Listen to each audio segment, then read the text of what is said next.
What is going on? Welcome to another TubeBuddy live stream. Today we are talking about content strategy, what it is, how you can use it, and basically how to get the ball rolling with all of this stuff by planning out your content. Real quick, I just want to say what is going on to everybody that has hopped into the chat so far. Nice to see you in here. Hope you get some value out of the stream today. And a special thank you to TubeBuddy for letting me be here, and to Andrew Can for moderating the live stream today. And as we are getting into this, I also want to let you know that if you have any questions about any of the stuff that I'm talking about today, make sure that you leave it in the Google Doc that is down below this video. We've got a whole little thing down there to where you can just put it in, ask your question and all that good stuff to make sure that you are that your questions get answered, because we're pulling from there instead of pulling them from the stream to make everything a little bit more organized. So to get started with this, content strategy, if you're not familiar with content strategy or what content strategy is basically the planning, creation, and delivery of your content. It's the design, so to speak, of the content that you're releasing. It's how you're putting things out. It's how you're, coming up with your video ideas. It's how you are crafting the content that people are going to be consuming around your YouTube channel.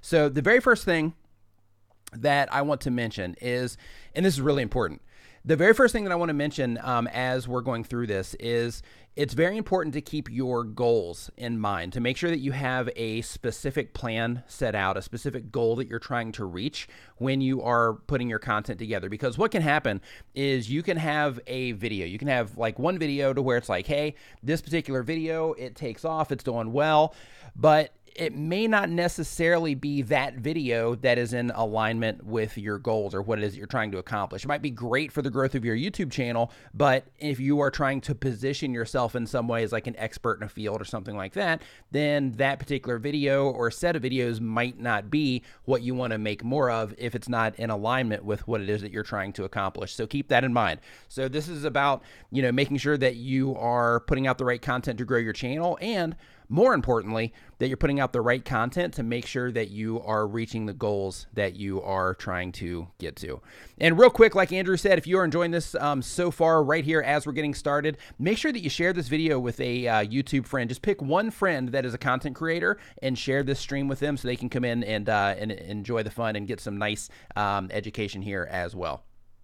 So once you have your goal in mind and you say, okay, this is what it is that I'm trying to achieve, then you have to start working on your content. Now, as we get into this, there's two things that I want you to keep in mind because we're going to get into actually designing the content. We're going to get into creating a watch time trap and all of that. So there's two different things that I want you to keep in mind when you are creating your content or when you're designing all of this stuff. One of them is watch time. Another one is session time.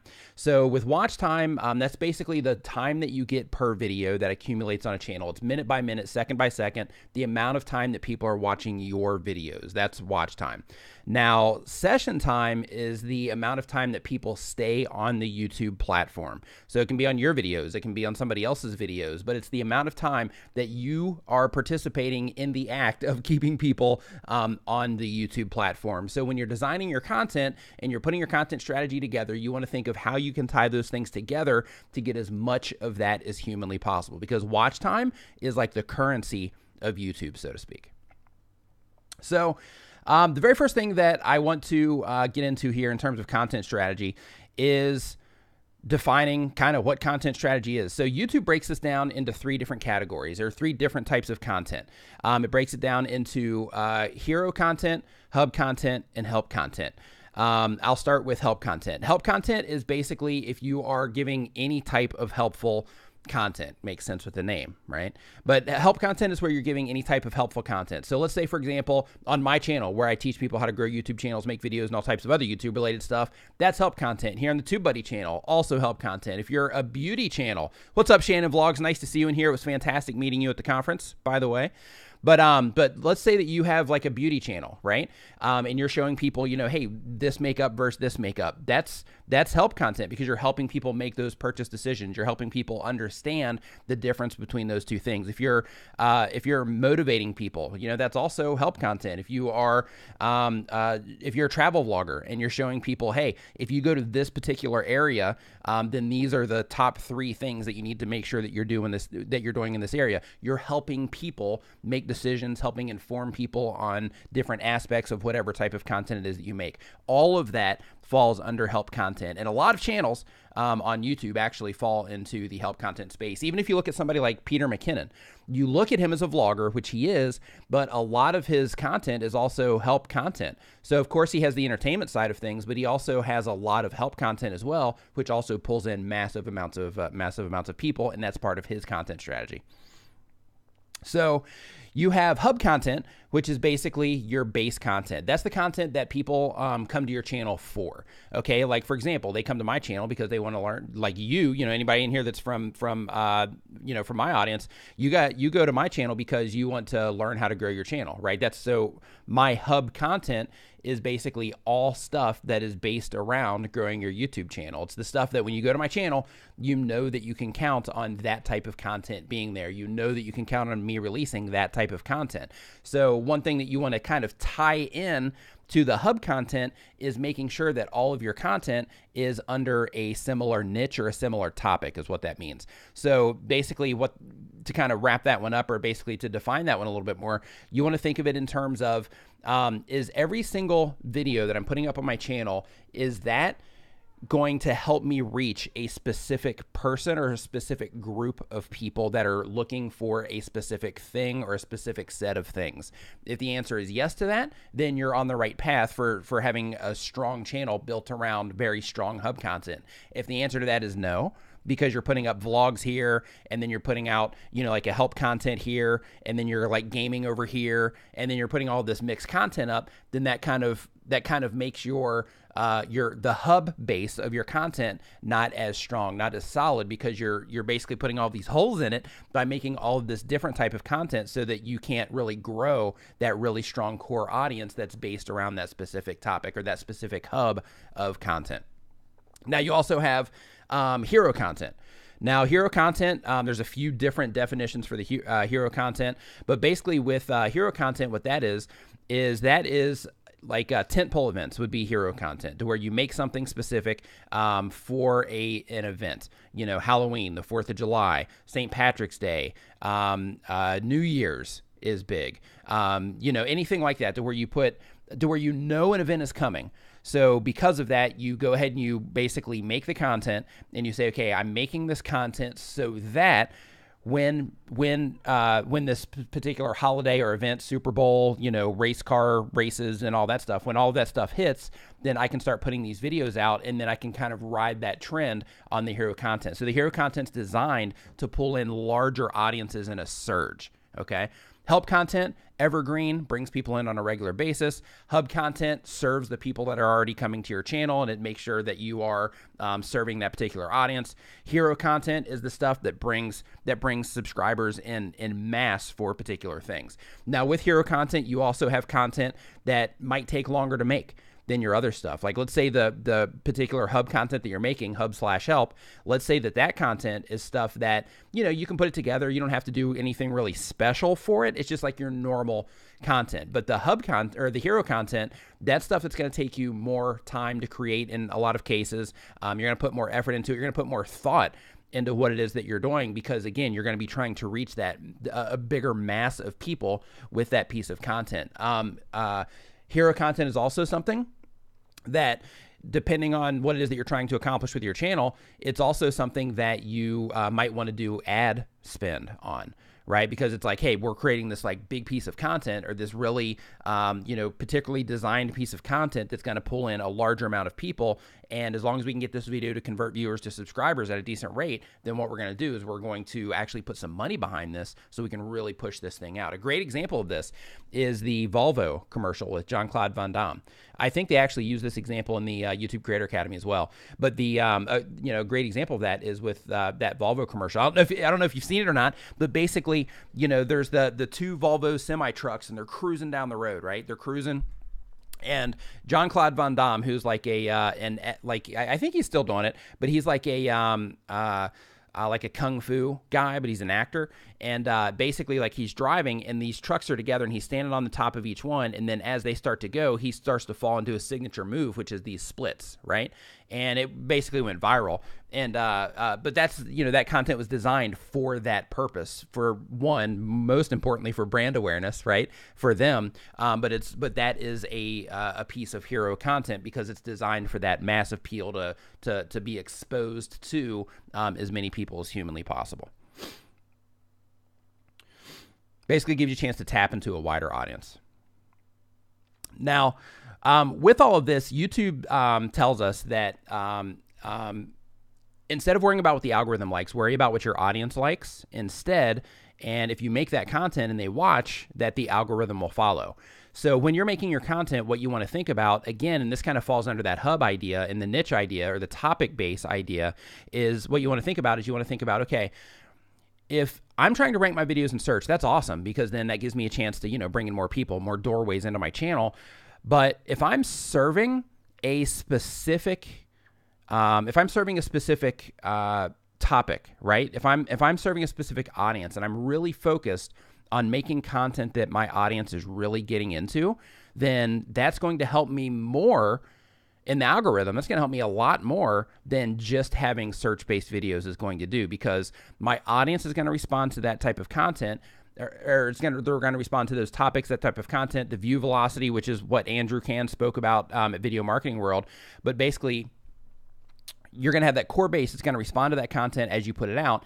And as you put it out, people are going to come into that video at a faster rate, which is going to cause the video to perform well and get tons of data on how people are reacting to it pretty much right out of the gate. So when you are focused on a specific group of people that you're making your content for, and you're putting that content out for those specific people, then the algorithm is more likely to favor you and favor your channel because you keep serving that audience and the audience keeps responding to it. That's what that means. So when you're designing your content, you're putting your content together to have two columns, right? One column is one question, right? Two questions at the top. One is, does this video serve my audience? Another question is, does this video not serve my audience, right? And if it falls under the does not serve my audience category, don't put that video on your channel. If it falls under the yes, this serves my audience without question, then that's a good video to make when you're putting your content strategy together, okay?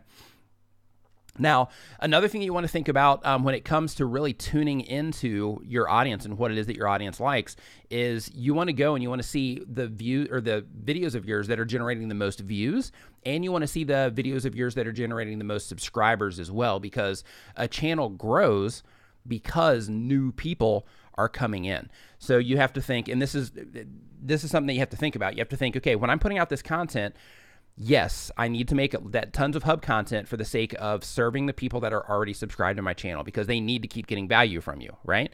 But you also need to think, well, if I want my channel to grow, right? Like I really want to get some momentum on this puppy, then you have to make sure that you're serving new people, right? That you're creating these additional doorways or help content or hygiene content to where you're making these additional doorways to where you're creating the opportunity for more new people to come into your channel as well, okay?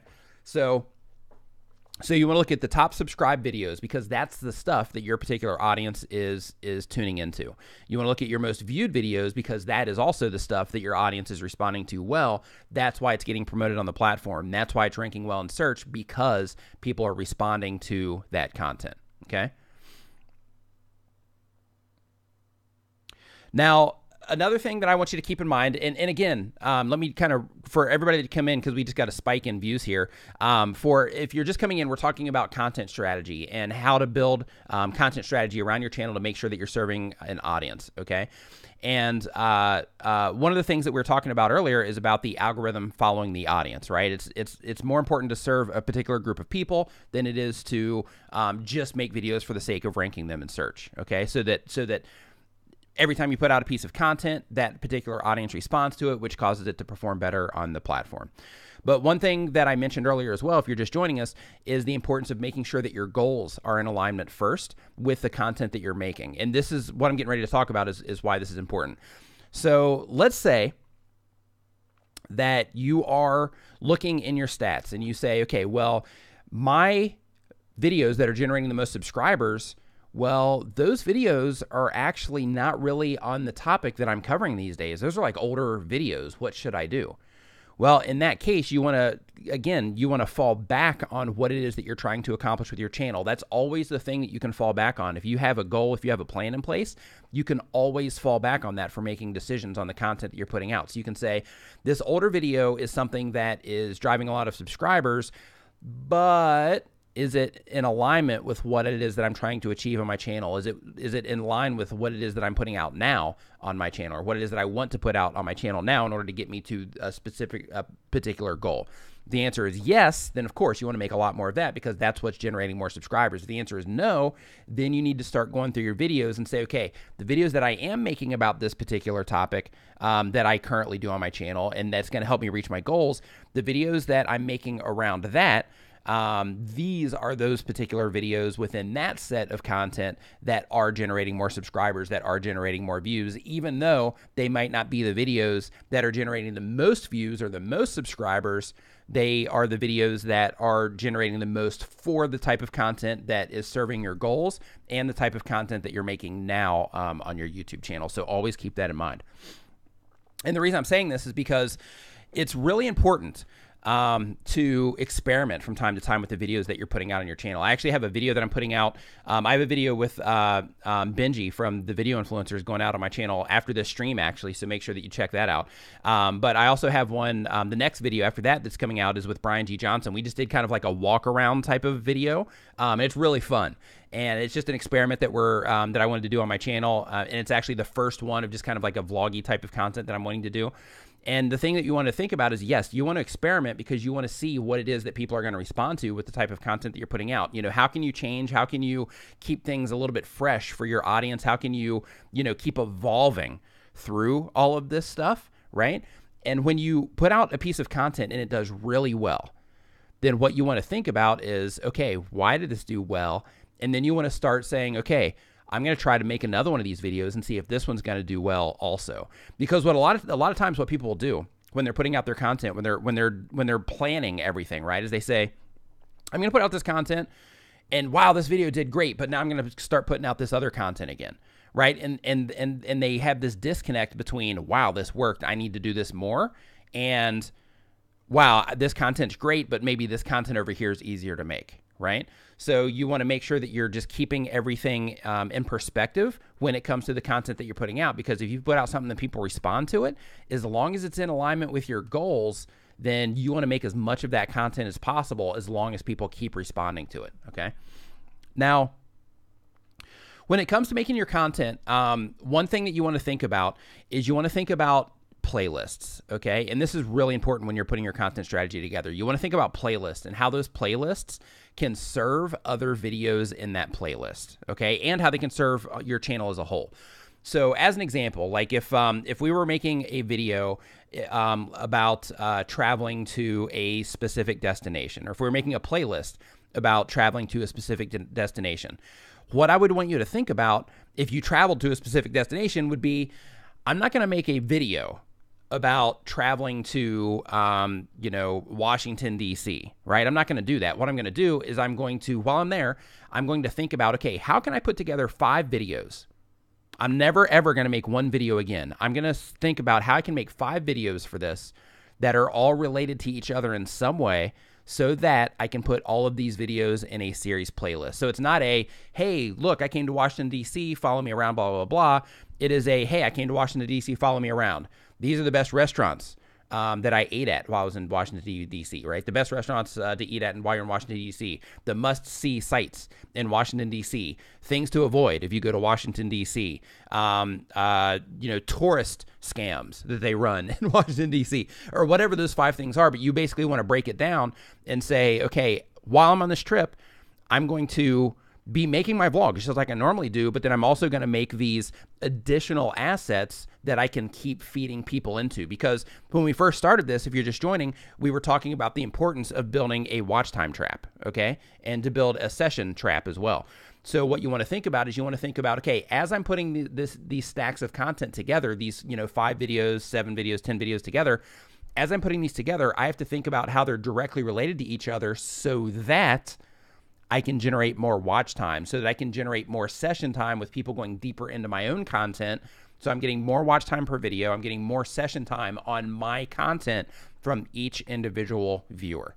Okay, that's why this is so important, because if you're thinking of everything in one video, then you're thinking at a loss, right? But if you're thinking of everything in terms of stacks, right? Okay, I need to make a stack of videos for, my trip to Washington, D.C. I need to make a stack. Hey, D Nimmin in the house. What's up, bro? Nice to see you in here. I need to make a stack of videos for my Washington, D.C. trip. And then I need to make a stack of videos for my, best restaurants in my local area trip, or my local area. And you have to think of things in that regard in terms of, making sure that you're making your videos in multiples instead of looking at your videos as like a singular thing, right? A singular asset. Because yes, they're singular assets, but the more that you can create, or more you can design your content in a way that you're creating those binge watches, you're creating those additional sessions, you're creating not creating the additional sessions, but you're continuing those sessions, and you're generating more watch time on your channel, and you're getting more views per user, you're getting more watch time per user, you're getting more engagement per user, because if somebody watches more of your content, then they're more likely to engage in your content, they're more likely to subscribe to your channel as well. So then you start getting more subscribers and all of that stuff. So it's kind of like you want to think of it as kind of like a momentum machine, right? So it's like, okay, if you can start designing your content in stacks like that, to where you're encouraging people to go watch more of your content because it's based on that particular topic of the video that they came into your channel on. I'm going to back that up a second real quick. So how you want to think about that, right? And the reference that I was making there is if somebody comes into your channel, okay, and they come into your channel on a Washington, D.C. vlog, okay, then they're in there because, one, they probably like you, but if they're a new viewer and they're not familiar with you yet, maybe they came in just because they're interested in the topic of, Washington, D.C. Maybe they're going to Washington, D.C. Maybe they live in Washington, D.C., okay? So their interest is already around that specific topic. So if you make additional videos that are all based around that specific topic, they're already interested in it, okay? So because their interest is already there and they're already interested in that specific topic, that's why this gets so powerful, because you're giving them more videos about the specific thing that they're already interested in. If they watch that first video and they enjoy it, then they're more likely to watch the additional videos in that series. Now, here's another place that creating your content in stacks comes in really handy. So with the playlist, you can mark your playlist as a series playlist, okay? And when you mark your playlist as a series playlist, what that does is that tells YouTube that the videos in that particular playlist are all directly related to each other, okay? And when that happens, then YouTube is more likely to suggest the videos in that playlist to people that are watching any of the other videos in that playlist. So again, if you make those 5 videos on Washington, D.C., and they're all directly related, here's how it works. Somebody comes in and they watch any of the 5 Washington, D.C. videos, okay? And because they're watching those videos on Washington, D.C., YouTube says, hey, they're watching this video right here, and that means they're interested on this particular topic, and maybe they've even watched more videos on Washington, D.C. So what we're going to do, since they're watching this creator's video on Washington, D.C., then we're also going to show, 1, 2, maybe all of the rest of the videos in that 5 stack. We're going to show all of those to that same viewer as well, because they're already watching this creator, and these videos are directly related to this topic and directly related to each other, because you, as the content creator, the person that's actually making the content and load them up into YouTube, you took that extra time to say, I'm going to put these into a playlist, right? Not only am I planning the content out, so I'm making these in blocks, but when I upload them into YouTube, I'm going to make a specific playlist for them. I'm going to make a title that is going to have the keywords in it that I'm trying to reach. You can go broad or you can go multiple word keyword phrase on this if you like, but you want to say, okay, I'm going to put that in my title because again, you're matching the interest, and I'm also going to put that in the description of my playlist, and then I'm going to open up my playlist settings and I'm going to mark that playlist as a series playlist so that I can tell YouTube that these videos are directly related to each other. So does that make sense? If that makes sense so far, give me a hashtag makes sense, just so I can make sure that you're picking up what I'm putting down, so to speak.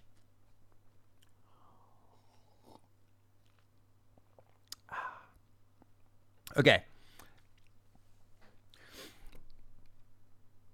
Now, when it comes to all this stuff, makes sense, and it works for me, makes sense. Okay, that's what I'm talking about. Okay, fantastic. Okay, now when you're putting all these playlists together, right? Another thing that you can do when you're putting your content strategy together is you can say, okay, if I'm going to make this particular playlist, then what can I do? How can I link this playlist, not only the videos inside, but how can I link this playlist into another playlist? Okay. So that other playlist, because you can only mark one playlist as a series playlist, or a video can only be inside of one series playlist, but it can be inside of multiple playlists, okay? Only one series, though. So what you want to think about when you're putting your content together and you're putting your strategy together is you want to think a handful of things here. 1, is it serving my audience? 2, where does this fall in my type of content? Is this help, hub, or hero content, right? 3, how can I build these into a playlist so that I can keep people watching, okay? So that I can create those bin sessions, so I can generate bin sessions on my channel, so I can increase the rate that people are viewing my content and increase the rate that people are subscribing and engaging my content, right? And then you want to think about, okay, how can I tie all of this together to where I can also take all of these videos that I'm making for this playlist, but then I can start referencing them from other videos and start feeding people into an additional playlist. So let's say, for example, you're a travel vlogger. You go to Washington, D.C., and you have that 5 stack of videos that you made in Washington. And then you go to, let's say you go to New Jersey, right? And then you make a similar stack of videos for New Jersey. And then you go to New York and you make a similar stack there. Then what you can do is you can say, okay, well, now I'm going to start breaking down another playlist. It wouldn't be a series, but it would be another playlist of, my favorite restaurants on the East Coast, right? And then you start breaking it down that way to where you start putting content into additional playlists to where you can start feeding your viewers from the series playlist into the other playlists that are also directly related on the specific topics that they are after.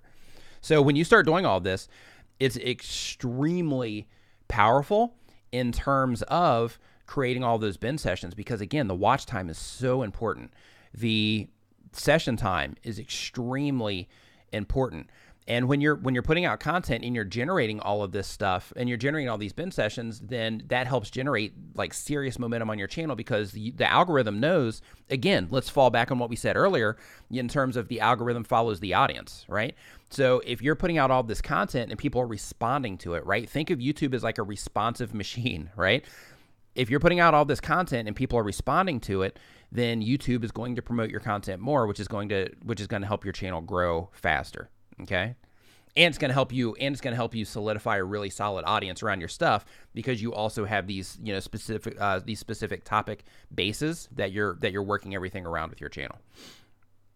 So, when it comes to generating that stuff with your playlist, also another thing that I wanted to mention as well is there's something called the view handoff. Brian D. Johnson calls it the ritual, tube ritual view handoff, right? And what that is basically like when you are at the end of a video, when you design your content, when you create your content strategy, right? When you make your content in advance, you don't just run and go and say, okay, well, hey, I'm going to make a video here real quick. You think it through and you say, okay, I'm going to make this content in a way so that I can actually create a user flow of some sort through my content. When you think of it that way, then what you can start doing is you can start referencing the videos inside of your videos as well, because videos are coming, the videos that you've made. So you can say, okay, here's my trip to Washington, D.C. So since I know that I'm going to make videos on the best restaurants to eat in Washington, D.C., while you are making your vlog. As an example, what you can do is you can say, okay, I'm making my vlog, and as I'm running around, you know, I'm doing my selfie stuff, showing all the places I'm going, but I'm also going to take a second because I know that I'm going to make a video on my favorite restaurants in Washington, D.C. So what I'm going to do is I'm going to take a second, and somewhere in the last 20 seconds of my video, or the last 20% of my video, I'm going to physically say in that video, while I'm sitting at a restaurant, I'm going to say, man, this place is great. I actually ate at a bunch of really good restaurants while I was here. I'll actually put a card right up here at the top of the screen that'll take you to a video that's all about the restaurants that I ate here. It's actually the best restaurants in Washington, so go check that out, right? And then what you just did there, because you planned your content in advance, is you created that verbal call to action in your video, as well as just putting a card up there. You're physically driving people, verbally driving people to that additional content that you made. So instead of it being like a passive thing to where, hey, I'm just going to put a card up on the screen, or I'm just going to put a link in my, as a pinned comment and a link in my description referencing these videos, you're driving people to watch that content as well, which makes the whole thing more powerful, because instead of it being a passive thing to where people are just like happen to see it and then they may or may not click it, you actually get a chance to like hype up the other videos. You get a chance to hype up that additional playlist. You know, hey, if you're coming to Washington, actually, you know, I've got this whole playlist on this. I'll put a link to that down in the description below, and make sure that you check on the playlist, because there's all types of really cool stuff in here that you're going to love if you're going to Washington, right? So it gives you the chance, when you plan your content out in advance, it gives you the chance to make those references inside of your videos as well, because you know what's coming and you know what order it's coming in and you know how you're going to put it all together. So TubeBuddy, they have a content planner that can help you put all this stuff together. If you haven't installed TubeBuddy yet, make sure that you install it at tubebuddy.com/install. In addition to that, you know, tons of awesome features. If you're a TubeBuddy user, just do hashtag TubeBuddy. I just want to see here in the chat how many of you are TubeBuddy users already. If you're not a TubeBuddy user, do a hashtag no TubeBuddy, just so I can point a finger at you and say, hey, what are you doing? You need to be using TubeBuddy. but yeah, so the video topic planner is something that you can use to plan this stuff out. You can like, one thing that I do is I'll say, okay, TubeBuddy, great. A lot of TubeBuddy users in here. That's beautiful. That's what I like to see. Yeah, so one of the things that you can do is you can say in the topic planner is at the very beginning of the topic planner. Oh, beautiful. Yeah, look at all that. Oh, fantastic. So what you can do in the topic planner is you can say at the beginning, you can do it's okay, Fit Mama Tata. If you only have the free one, that's a fantastic start. Eventually, you definitely need to upgrade, because you need to get the A/B testing feature. It's extremely important. So make sure that you upgrade when you get the chance. But what you want to do is you want to say, okay, when I'm in the video topic planner and I am putting out my, you know, idea for that particular video topic, then what you want to do is at the very beginning, one thing that I do is I'll do like a PL1 or PL3 or PL, and then I'll do a topic, and that PL stands for playlist. So then you can start actually grouping those together. You can identify what is what, so that it can kind of help you in terms of organizing your organizing the topics that you're putting together inside of that as well. Yeah, A/B testing, Ryu. So Ryu asks, really quick, I want to jump into this because it's important for people to know. Ryu Amatsu asks, what is A/B testing? A/B testing, for those of you that don't know, is basically to where if you have two different thumbnails, okay, on your video, or you have one thumbnail, TubeBuddy allows you, it gives you the opportunity to where you can say, okay, I'm going to upload an additional thumbnail. And then what TubeBuddy's going to do is it's going to change those thumbnails back and forth as they're loading on the pages all over YouTube, okay? And then it's going to give you data so that you can make the decision. It's going to give you data on which one of those thumbnails performs better. So it'll say, hey, this thumbnail did a lot better than this original thumbnail that you have. So you can say, oh, well, if people are clicking on this one more, then I definitely need to switch to this one. Or it'll say, hey, this original one, that's pretty good. This one's actually way outperforming the other one, or just a little bit outperforming the other one. So you can say, okay, well, I'm not going to change this one. I'm going to see what I could have done there. I could have actually put this one down. See what I did there? But you can say, okay, well, that original one's performing well. So now I know that I can keep that one, and everything is fine with that. But it's really important. So if you haven't yet, then you definitely need to upgrade if you're not using the A/B testing feature on TubeBuddy. Yeah, you can use them together. They won't interfere. So with that, when it comes to your content strategy, again, you got to think about who it is that you're serving. You got to think about, how can I make this stuff in stacks of content, 5 videos, 10 videos, to where more people are going to be more likely to watch more of the content because it's based on the specific topic set. Okay. And where this gets really cool is when you start linking out, like, let's say you're on Twitter, you're on Facebook, and you're sharing your playlist link, not your video link, but you're sharing your playlist link. Then when they go into that playlist, you're also increasing the likelihood that the viewer is going to watch more of the videos inside of that playlist because why? Right? Because they are, because you're feeding into the interest that they already have on that specific topic. So it's gold. Like, using playlists properly, designing your content properly is gold in terms of generating real momentum on your channel. Because what a lot of content creators do, and you might be doing this as well, is they'll just make videos for the sake of making videos because, hey, I got to keep up with an upload schedule, right? I don't have time to think all this stuff through, or maybe you haven't thought of thinking it all through.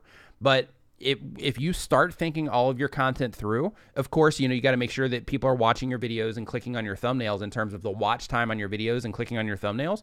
But if you start thinking this stuff through and designing your content, putting a content strategy together, then it's going to make a humongous difference in your channel and how people are responding to your channel, and how the algorithm itself is going to respond to your channel, because it's going to be more likely to promote it because you're serving that audience. You're giving the algorithm exactly what it wants, which is more session time, more watch time on your channel. Now, here's another thing that's cool. If you are, like, talking about session time as well, and this part isn't necessarily within content strategy, but it can be. But one thing that you want to think about when it comes to session time also is, when possible, if you get a chance to mention another YouTuber, or you get a chance to, mention another content creator, it's cool. It's totally fine to send people to other videos on YouTube, just as a heads up. So if you have, like, if you're like running short on videos, or you're looking for a series idea, you can do something like, if you're a travel vlogger, just to make that reference again, you can say, okay, I'm going to make a video on the top 10 travel vloggers everybody should watch. Right? And when you do that, you're not causing any harm to your channel at all, because you're actually sending people deeper into YouTube from your video, and you're also sending your users into their content, which is also showing YouTube that, yes, it's coming from this video, but the people that are watching your channel are also watching these other channels as well. So at high volume, that can be beneficial as well. But basically, again, just to kind of recap, are you serving an audience? Yes or no? Is it gonna fit with that specific audience group? Yes or no? Are you making your videos in stacks? Yes or no, right? If you are, then you're on the right path. And are you marking your videos as series playlists? And are you trying to have people hop playlists so that you have the one playlist that is just hard niche, right? Like that trip to Washington, D.C., where everything there is Washington, D.C., and then you bridge them over from Washington, D.C. over to another playlist of, like, food on the East Coast, or, something along those lines, to where you're feeding them into more of your content. And keep in mind, like, this can also be, like on the food one again, right? In terms of your content strategy, when you're putting this stuff together, you can also think about your past videos. You can say, okay, well, the past videos that I've made, since I didn't do this before, I didn't put a content strategy together before, but I have all of this content on my YouTube channel. So is this content not working for me? It's working for you, but you can even amplify that as well by saying, okay, well, this content that I have on my channel that's performing for me, it's generating views and it's generating subscribers at a high rate. That content, how can I make content now that is going to serve that old content as well, to where I can start putting series playlists together on that old content also, to where everything's still relevant, still serving my goals and all of that, but you're actually sending traffic from your current content back to your old content as well, to even give some of that old content even more juice. So that's what you want to think about when it comes to content strategy, and making sure that you're thinking your content through, that you're designing your content in a way that's going to pull people in, keep people on your channel, and generate subscribers and views at a high rate. Okay? Watch time, session time, serving the audience, making sure it's in alignment with your goals, and so on and so forth. Happy Life, Family Life saying just subscribed. Welcome aboard. So again, there are, if you have a question There is a form down below this video right now. There's a form down below this video, and that form is where you can ask your question. What I'm going to do is I'm going to go through these questions here over the next 20 minutes. So I'm going to try to get to as many as I possibly can so that I can make sure that I get your questions answered. Now, here's the thing.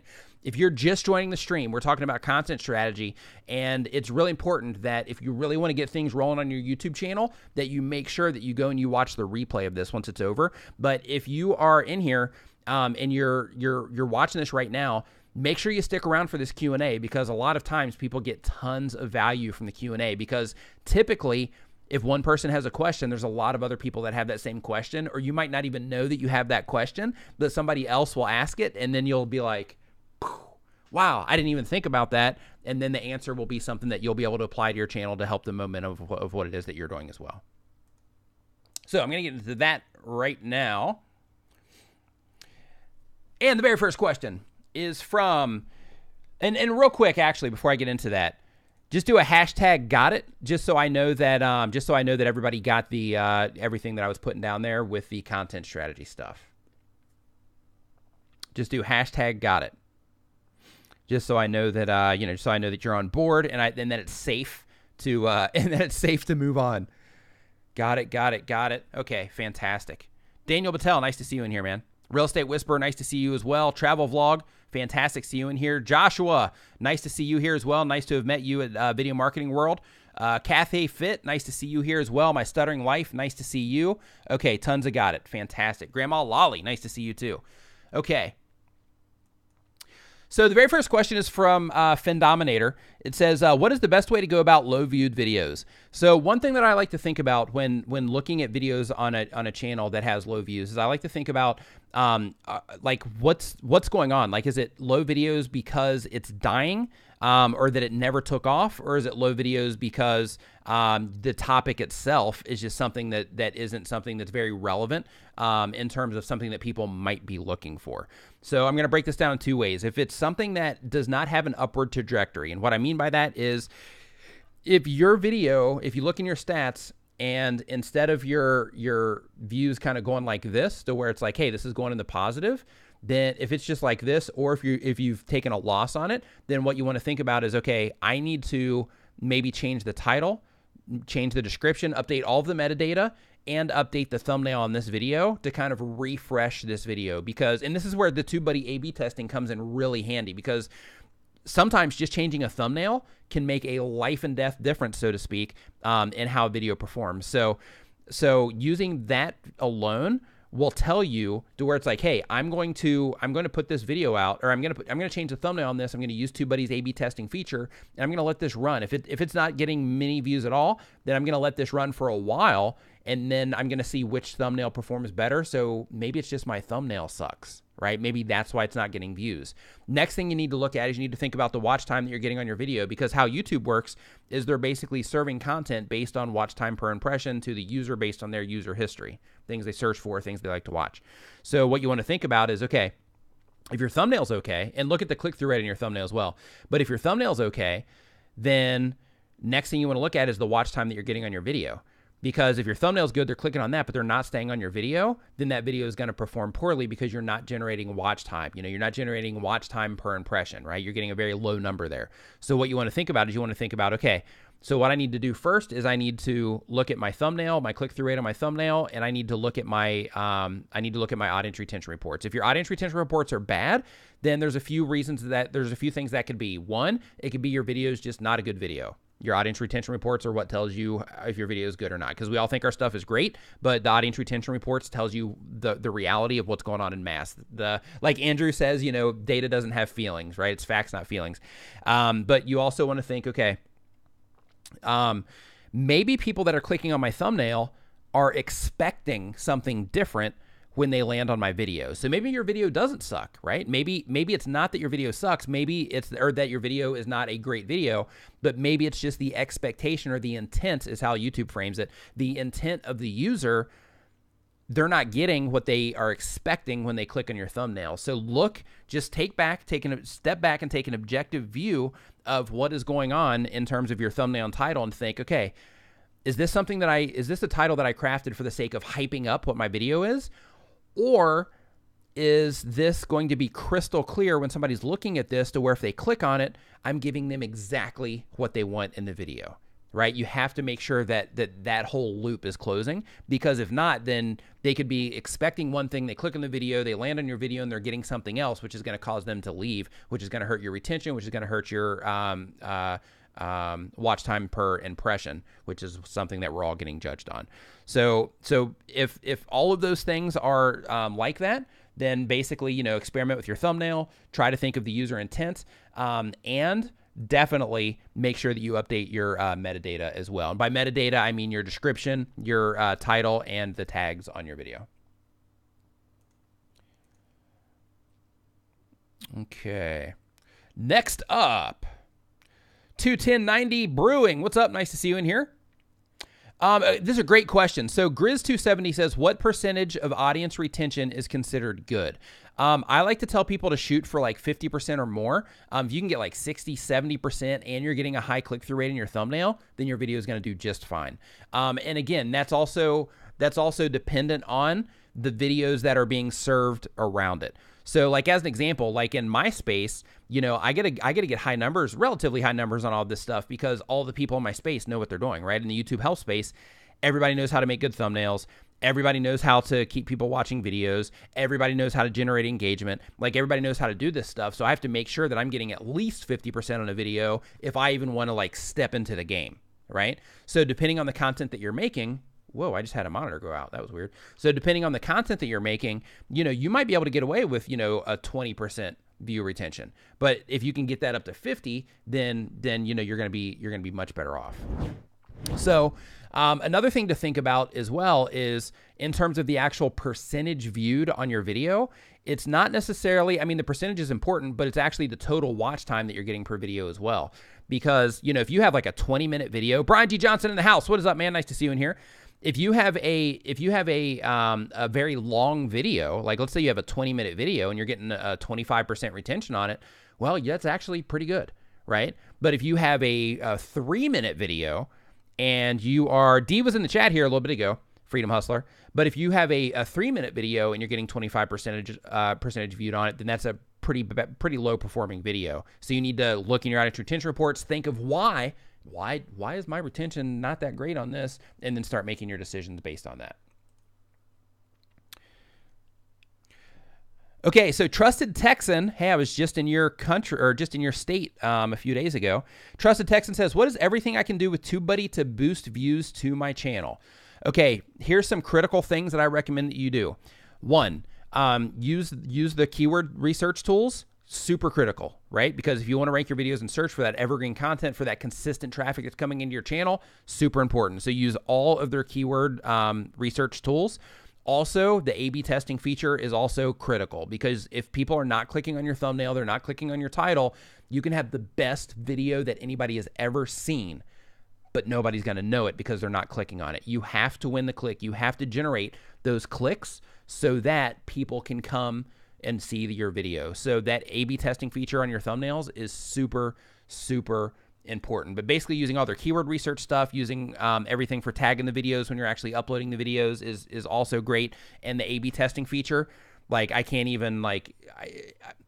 emphasize the importance of A/B testing your thumbnails enough. It is so, so important. But yeah, well, yeah, Andrew's like, yeah, bulk updates to save time, templates to save time, best practices. Yeah, tons of stuff in there that you can use. But the things that I would focus on to actually boost the views on your channel are making sure that you're using the keyword stuff and that you're planning your videos out and you're using the keyword research tools for that, making sure that you're using the tagging feature to where they're suggesting tags and topics to you, and to make sure that you're A/B testing your thumbnails. Those are the three that I would really laser focus you on in terms of that you need to make sure that you're using if you're a TubeBuddy user. Use everything, but those are the three for increasing the views on your channel. The Midnight Raven says, how many videos is too many to load in a single day? Great question. And it depends on, Midnight Raven, it depends on how people are responding to your content. Like Evan Carmichael, for example,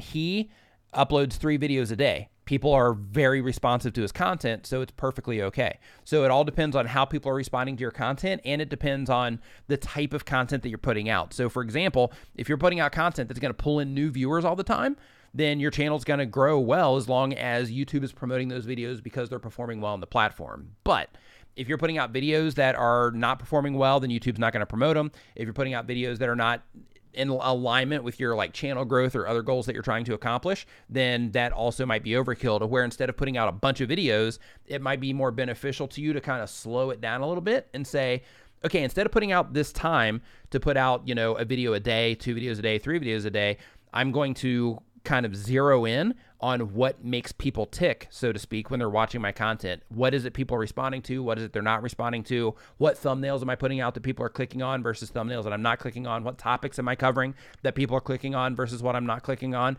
And once you get all of that dialed in to where it's like, hey, I can serve a great product here, right? I can, from the thumbnail to my title to my video to everything, like all around my content, if I can serve a great product, then you want to start thinking, okay, well, I can start increasing the rate that I'm doing things. Hosan Show, I hope I'm saying that right, says, what do you think of like for like or sub for sub? It's ridiculous and don't do it. And I'll tell you why. Okay, if you're doing like for like stuff, right? If you're doing like for like, then the people that are liking your stuff are coming in, they're liking your video, and they're leaving, okay? The people that you are sub for subbing with and like for liking with, they don't care about you or your content, okay? You want to generate an audience that is getting value from the stuff that you're making, because those are the people that are going to watch your content more. Those are people that are going to watch your content for a longer period of time. Those are the people that when you upload a new video are going to say, hey, let me get your name again. They're going to say, hey, Wasan Show just uploaded a new video. I'm excited to go in there and watch this video that he just uploaded. So it's going to increase the amount and the rate that people are coming into your videos as well. So in addition to that, like the sub for sub thing, that's against YouTube's terms of service, actually. And you're also spamming as well, which people do not find a kind thing to do. I actually report spammers all the time on my YouTube channel. If somebody leaves a sub for sub comment, I think to myself, okay, maybe they just don't know. Maybe they're new. Okay. And then I'll let it slide. I'll just delete it. But if they leave it on more than one video, I report them for spam. I report both comments for spam because, hey, you're spamming my comments. You're saying the same exact thing in multiple videos. That means you don't care about my content. You're just in there trying to get subs later. And then I start reporting you for spam. And if more people do that, then you're going to get shadow banned, and then you're going to end up losing your channel. So it's harmful in a bunch of different ways. Don't do either one. Mo the Driver. How long does it take to see real growth when using TubeBuddy? I've seen none. Okay, so in terms of generating real growth on your channel, TubeBuddy is not a magic button, okay? It's important to remember that TubeBuddy is not a magic button. No tool that you're going to use is a fix for your content. What's up, Sabby? No tool that you're going to use, like if you're putting out thumbnails that people are not responding to, then no channel is, or no tool that you're going to use is going to help you grow your channel, because the audience is not responding. If you're putting out videos that people are not watching, again, the audience isn't responding to your content. So you can use all the tools and it's not going to help you at all, because you're not, the very fundamental, the base thing that you need to make sure that you have in place is that people are clicking on your thumbnail. So you got to make sure you're using the A/B testing feature so that you can make sure that you have a high click-through rate thumbnail. And you have to be able to keep people watching your content, because if you're not keeping people watching your content, YouTube's not going to promote you. If YouTube doesn't promote you, it doesn't matter what you're using, it's not going to help, right? It'll help you in planning. It's going to help you in, like organization. It's going to help you in management. It's going to help you in all that stuff. But if you're not making content that people are responding to, every tool on the planet, not going to help you at all. Okay. So make sure that you get those fundamentals in place. And once you get those foundational things in place with the thumbnails and the watch time, then that's where this stuff really starts kind of putting some kick behind what it is that you're putting out there, because it helps you make better decisions, and it gives you data to work with when it comes to making those decisions. Later, Brian. Thanks for stopping by, my man. Next question is from your real estate whisperer, who also asked, what is shadow banning? Shadow banning is basically, and I'm going to answer your question also, but shadow banning is basically where you, well, not you, but where YouTube, where people start flagging your comments, right? When people start flagging your comments or marking you for spam, what's going to happen is YouTube is going to show that comment. Like if I were to be shadow banned and I go to your channel, Real Estate Whisperer, I go to your channel and I leave a comment, I'm going to see it. I'm going to think I left a comment. I'm going to think everybody sees it, but I'm going to be the only person that sees it. Crazy, right? So basically, this happens a lot to people that are spamming. This happens a lot to trolls, to where people are flagging them a lot. And the really funny thing about that is, like, once that starts happening, like, they're going and they're spamming people and they're like shouting into the void, right? Like, they're trolling and they're just shouting into the void, thinking that they're being clever, but nobody knows anything or sees anything that they're doing, which is hilarious in my opinion. So your real estate whisperer says, where do you see the analytics of what playlists are performing best? You can sort, or you can look by playlists in your analytics. But another thing that you can do, which is something that I strongly recommend, and people don't use this enough. A lot of people don't even know it exists. But if you log into your analytics right now, not the Creator Studio Beta, but your old school analytics, at the very top corner, I guess it would be up here, at the very top corner, you're going to see something that says groups. Okay. What you want to do is you want to create a group for each of your playlists as well. And this is where you can really fine tune stuff. You want to create a group for each of your playlists. Okay. And then inside of that group, then you're going to load the videos in, right, for each playlist that you have. And then where this gets really cool is you can see in the groups, you can say, okay, I want to compare this against this. And I want to compare both of these against this one as well. And then you start seeing not just how the playlist itself is performing, but you actually get to gauge them against each other. How are these playlists performing against each other, so that you can say, okay, well, this is the content that I need to make more of, because this playlist, this group of content is the stuff that people are really responding to. So do that in your groups to make that a lot more powerful. Okay. And you can do that with videos too. You don't have to do that with just playlists. You can also do that with videos. The Slender Wrist. I've been consistently uploading 3 videos per week, at least since June 15th. It took me 2 months to get to 100 subscribers. Congratulations on crossing the 100 subscriber milestone. And just 2 weeks to get to 200. Is this typical? What growth can I expect? Linear or exponential? Both. But basically, here's how this works. And here's a way that you need to think about it. If you're making content and people are responding to that content, the more content that you make, the more content that you have pouring into your channel, the more opportunities that you have for people to come into your channel. And basically you start creating an army, so to speak, to where initially you had that first week, you had 3 videos. Okay. You had 3 soldiers in your army that's out there recruiting people to come in and look at your stuff. They're out there standing on the sidewalk. Hey, come in and watch this video, right? You had 3 billboards out there, three soldiers out there getting people to come in and watch your content. So once you started getting a handful of content up there, you crossed the 100 subscriber milestone, then you're able to accelerate that to happen faster, to double that within 2 weeks, because again, now you have more content out there. You have more people coming in, okay? You have more content, more doorways into your channel, so that people are getting exposed to more and more of your content. It's all coming, people are coming in at a faster rate. Now, as you keep putting out more content, as long as people are responding to your content, which it sounds like they are, as long as you keep putting out more and more and more content, then you're just creating all of these additional doorways so that people can just keep pouring in and keep pouring in. And at that point, it definitely becomes, you know, you can get the hockey stick. If people are responding to your content in a really good way, clicking on your thumbnails and your titles, they're engaging in your content, they're watching your videos for a respectable amount of time, then you can definitely get that hockey stick in that situation. So yes, you can expect that if people are responding to your content.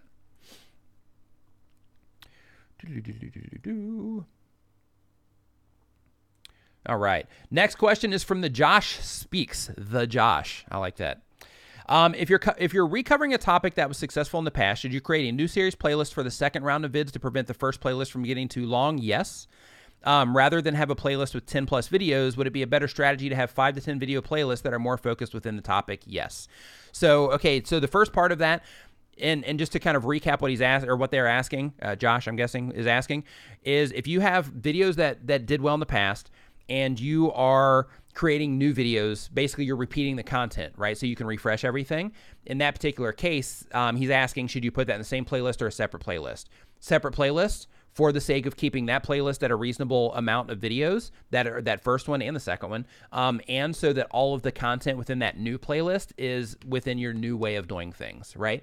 Because, you know, as we evolve in this stuff, you know, your presentation gets better, how you put your videos together gets better, you know, you're typically better at your audience retention and all of that. So making that new playlist is most likely going to help all of those videos perform better because, you know, that's your new stuff, the more effective way of doing things. So definitely put them into a new playlist. And for the second part of that, he's saying that instead of having 10 plus videos in the one playlist, is it better to have, to basically put them in blocks of 5 to 10 so that everything is a lot more focused on that particular topic? And the answer to that is yes as well. And a few things that you want to think about with that is you want to think about, okay, when somebody's watching this playlist, people only have so much time. Okay, there's only so much time that they're spending on YouTube. Even people that are like really into what it is that you're doing, they can only handle watching so many videos before the clock runs out, right? Hey, I got to go to bed, right? I got to get up tomorrow, or hey, I need to go meet my friend, or hey, I need to go eat somewhere, right? So yes, you want to generate those binge sessions, but you can't expect everybody to watch every video that's in that playlist in one sitting. Of course, people are going to bookmark them and things like that, but when you can build them in smaller amounts, especially if you're making like 5 to 10 minute videos, if you can build them in smaller amounts of videos that are hyper focused, then that can definitely create more binge watches, because as that one video ends and that next video pops up, okay, sure, I got 5 more minutes. Yeah, I can watch this, right? I got 5 more minutes. I'll you know what? I really want to get to this next video and I got 5 more minutes. So I'll leave here in 5 minutes as soon as this next video is over, right? So it makes it a more considerable thing to watch in terms of that, in terms of those additional videos on the time and the amount that you have in there. All right. Next question. The Travel Family Vlog. How long do you suggest to run A/B tests for? So with A/B tests, it depends on the amount of traffic that you're getting. I would try to go for at least 1,000 views before you make a decision. And the reason for that is because that's, you know, it's a decent amount of people. So I would try to go for at least 1,000 views, however long that takes you to get. If you can do that within, you know, if you can do that real quick, that's cool. If it takes you, you know, a month, then it takes you a month. Right? Then that's what you got to do so that you can get enough data. Because if you have like 100 views on it, gives you a little bit of data, but not a lot. But if you have like 1,000, then it's like, okay, yeah, this is working. But if you can get like 10,000, 20,000, then 100,000, then that gives you like just rock solid data in terms of like, there's no, like no matter how I try, I cannot spin this in another way and think that, oh, well, maybe they like it because of this. I can't hypothesize on, you know, the reason that people might be responding to one thumbnail over the other. You have like just concrete, rock solid data, the more views that you get on that, because more people have responded to it. So it's just a bigger data set to work with. So because of that, as many views as you can get, and however long it takes you to get to at least 1,000 views is what I would recommend. Andrew is in the chat here, so he has tons of data in terms of Agent Casey. Yeah, new haircut. So Andrew has tons of data from their end on the TubeBuddy side on what, you know, like where they get the best results. So Andrew, if you could hop in here real quick into the chat and just say a good number that you guys have found to be, you know, to generate the best results on that, that would also be awesome if you could do that really quick. Next question. Ginthian Shield. If you're not doing something like gaming videos or not related to how to do YouTube, what is a good way to effectively send people to TubeBuddy affiliate link when the tool isn't part of your channel subject? Okay, this is a fantastic question. I'm gonna hammer on this one just for a second.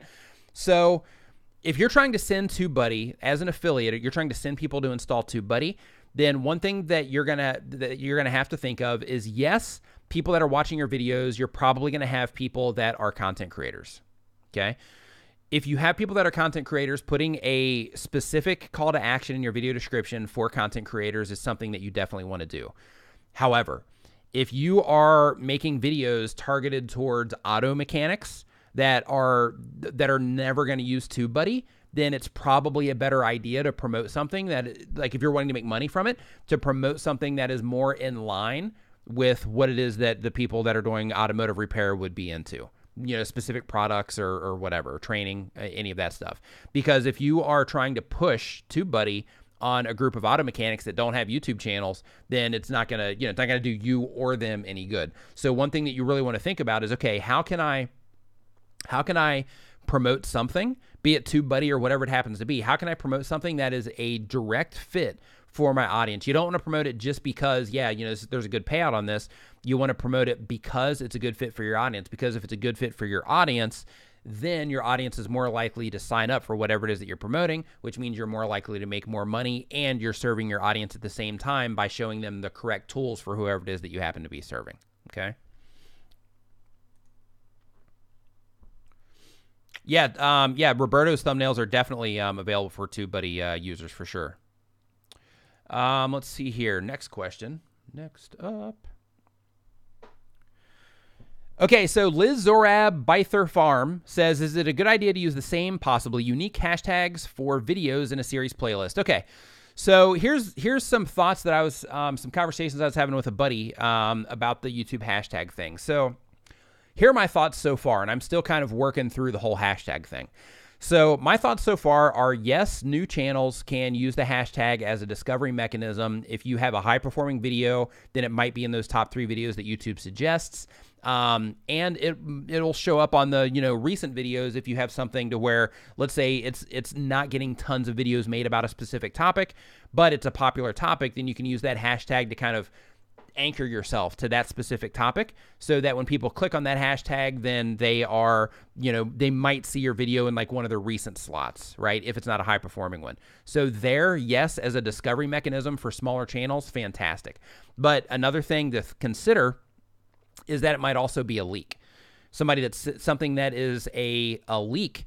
And what I mean by that is that when somebody sees that, they click on it and they leave your video. They leave your channel because they click on that and then they see other videos that are related to that hashtag, and then they don't come back to your channel, or you miss the chance to gain them as a subscriber, to where if you didn't have that hashtag in there, you might have been able to keep them on your channel watching more videos. So depending on what it is that you are doing in your video, where you're at in your journey, so to speak, on YouTube, I would just sit down and I would think about that in terms of, you know, hey, if I click on this particular hashtag, search for that hashtag, what comes up, and is it somewhere to where I would be able to get like a solid spot there? Like, do you think you can compete for those top 3 spots, or to where you'd be able to stay, you know, somewhere for like a few weeks on like a high volume hashtag, but people aren't making a lot of videos from it? Like, would you be able to capitalize on there? If not, then maybe it would be better not to use a hashtag. So one thing that I've been doing is I've been doing the Nimminati hashtag, because I thought, you know, I'm thinking like, yeah, this would be cool, you know, just to have like a, you know, like for the posse, right? For the Nimminati. So it can be like, hey, if you're in the Nimminati, you can use this hashtag, and then it's a way we can all identify each other. But at the same time, you know, after I was having this conversation a few days ago, at the same time, that might be something that we might not want to do. Because again, if it's a leak to where people can leave your video and go and see, you know, that other stuff, then you might lose that chance to get a subscriber. You might lose that chance to get more watch time reviews from that person that's coming in. From your subscriber base, those people, sure, they're going to keep coming back and watching your stuff. But for new viewers, if you have a video, if it's a doorway video that's pulling in a lot of viewers, and then you're sending them off on that hashtag, then 1, you can be hurting your audience retention. 2, you could lose your chance to earn them as a subscriber because they just came in, saw your hashtag, said, oh, that's interesting, I wonder what's behind that, and they click it and then they bail. Then you just lost your chance to connect with that person. So it's kind of like, like I said, I'm still working through it in my brain with the hashtags and the different, you know, pluses and minuses for using them. So just think about that when you're using the hashtag. Think, is this going to be something that's going to entice somebody to leave my video?